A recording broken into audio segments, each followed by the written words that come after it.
මේ වගේ අමාරු MCQ එකක් අපි බලමු කොහොමද හදන්නේ කියලා. අපිට තියෙනවා මේ විදිහට ජංගම දුරකථන සමාගමක් හඳුන්වා දුන් අභිමාන නම් විශේෂ පැකේජය සඳහා ග්‍රාහකයන් මිලියනයක් සිටිති. කොච්චරක් ඉන්නවද? මිලියනයක් ඉන්නවා. මාසික ගාස්තුව රුපියල් 100ක් වන එම පැකේජයෙහි මිල ඉල්ලුම් නම්‍යතාව ඍණ 4.0යි. හරිද? හරි. අභිමාන පැකේජයේ මාසික ගාස්තුව රුපියල් 25කින් අඩු කරනු ලැබුවහොත් සමාගමේ මුළු අයභාරය. හරි. මේ තමයි නම්‍යතා පාඩුවෙන් එන අමාරු MCQ. මේ අමාරු නෑ. ආඩම තියරිය කියලා දුන්නට පස්සේ මේක හරිම ලේසි විදිහට උත්තරේ ගන්න පුළුවන්. හැබැයි තියරිය දැනගන්න ඕන. මේ පාරේ A level paper එක ආරම්භ බැලුවනම් පුතේට තේරෙයි ඔයා නිකන් ආවට කියාවට MCQ කළා හරියන්නේ නෑ. ඒ නිසා හරියට තියරිය දැනගෙන හිටියොත් ඕන MCQ එකක් කරන්න පුළුවන්. ඒ නිසා පුරුද්දට හරි ගහන්න බෑ. හරිද? පුරුද්දට MCQ කරන්නත් බෑ. ඒ නිසා හරියට තියරිය දැනගෙන ඉන්න ඕනේ. හරි. අපිට කියනවා මෙහෙම එකක්. හරි. අයභාරය හරිනේ. හරි. මෙන්න පළවෙනිම කතාව. පුතේ. අයභාරය හොයන්නේ කොහොමද? අයභාරය හොයන්නේ මිල වැඩි කරලා ප්‍රමාණයෙන්නේ. ව්‍යාපාරයේ මේ පළවෙනිම වෙලාවේ මේකේ ගාස්තුව රුපියල් 100යිනේ. අපිට කියන ගාස්තුව 100යි.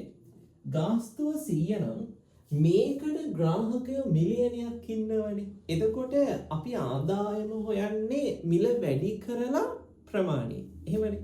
අපේ ආදායම හොයන්නේ විදියට. එතකොට වැඩි කරනවා මිලියන 1කින්. එතකොට අපේ ආදායම එනවනේ මිලියන 100ක්. එතකොට අපේ ආදායම මිලියන 100යි. හරි. ඒකට පැහැදිලිනේ. හරි. ඊළඟ කාරණාව කියනවා මේකේ මිල ඉල්ලුම් නම්‍යතාව ඍණ 4.0යි. හරිද? හරි. මේ මිල ඉල්ලුම් නම්‍යතාවය හොයපු විදිය බලමුකෝ. හරි. මිල ඉල්ලුම් නම්‍යතාවය හොයන්නේ ඩෙල්ටා QD ප්‍රතිශතය බෙදනවා ඩෙල්ටා P ප්‍රතිශතයෙන්. හරිද? කොහොමද තමයි හොයන්නේ? දැන් පුතේ බලන්න මෙයා 4ක් කියලා කියනවනේ. ඍණ 4යි. ඊළඟ කාරණාව තමයි අපිට කියනවා මේ විදියට. හරි. ඔය වෙලාවේ මිල රුපියල් 25කින් අඩු වුණා. එතකොට පුතේ 100 තිබ්බ පැකේජ් එක රුපියල් 25කින් අඩු වුණාම දැන් පැකේජ් එකේ ගාණ කීයද? දැන් පැකේජ් එකේ ගාණ 75යි. ඒකත් ඔළුවේ තියාගන්න. හරිද? දැන් පැකේජ් එකේ ගාණ 75යි. ඊළඟ කාරණාව 100 තිබ්බ පැකේජ් එක රුපියල් 25කින් අඩු වුණාම මිල වෙනස් වුණ ප්‍රතිශතය කොපමණද? මිල වෙනස් වුණ ප්‍රතිශතය පුතේ 100 තිබ්බ එක 25කින් අඩු වුණා නම් මිල වෙනස් වූ ප්‍රතිශතය 125යි. හරිද? එහෙනම් මිල අඩු වී ප්‍රතිශතය 125යි. මිල ඉල්ලුම් නම්‍යතාවයේ හොයන්නේ ඉල්ලුම් ප්‍රමාණි ප්‍රතිශතක වෙනස මිලේ ප්‍රතිශතක වෙනසෙන් බෙදලානේ. එතකොට මිලේ ප්‍රතිශතක වෙනස අපිට හම්බ වුණා 125ක අඩුවීමක්. ඉල්ලුම් නම්‍යතාව ඍණ 4යි. එහෙනම් පුතේ ඉල්ලුම් ප්‍රමාණයේ ප්‍රතිශතය වෙනස 25/4ක්. ඉල්ලුම් ප්‍රමාණයේ ප්‍රතිශතක වෙනස 100ට කීයද? 100යි. ඒ කියන්නේ මේ ඉල්ලුම් ප්‍රමාණය 100කින් වැඩි වුණා.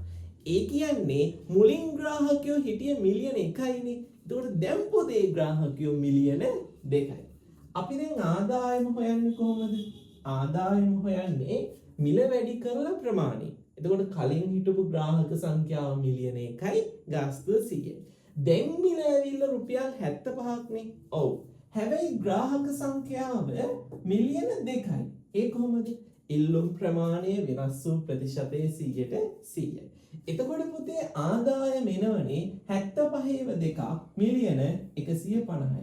දැන් ඔයාලට පේනවද මිලියන 50කින් ආදායම වැඩි වෙලා. ඉතින් මිලියන 50කින් වැඩි වූ කියන්නේ උත්තරේ වෙන්නේ අංක 3.